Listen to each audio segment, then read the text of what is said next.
Welcome, everybody. Today we're going to be talking about micropipetting. You're going to learn how to use a micropipette. You're going to learn what it is, and then we're going to go through a little demo of how to do that. This is a micropipette. This happens to be an Eppendorf.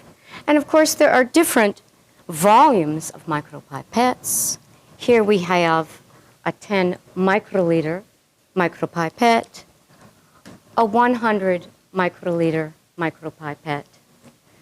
And there are different volumes. This happens to be a 1,000 microliter or 1 mil micropipette.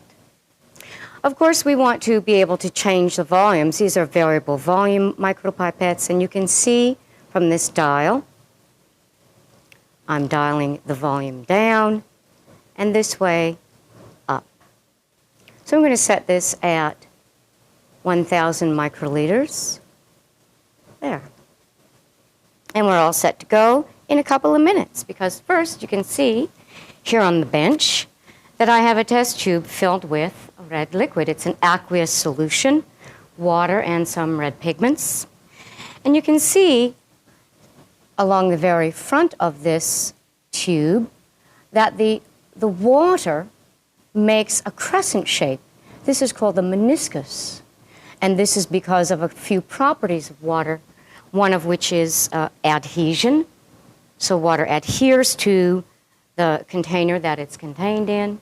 Cohesion, water molecules adhere to each other. And surface tension, water molecules adhere very closely to each other at the interface between the air and the top of the water.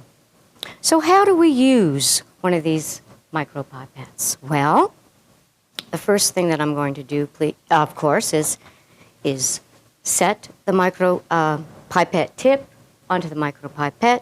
I'm going to press down firmly, but gently, and lift straight up. And we'll get rid of that now. And now you have to expel the air from the barrel of the micropipette before putting it down into the liquid, into the center of the meniscus. If we don't, then we're going to get a whole bunch of bubbling, which will really interfere with our ability to make a precise measurement. So we're going to expel the air first, push down to the first stop, go down just below the meniscus into the center. We're going to pre-wet the tip slowly a few times, up and down, so that our measurement is going to be accurate. Nice and easy.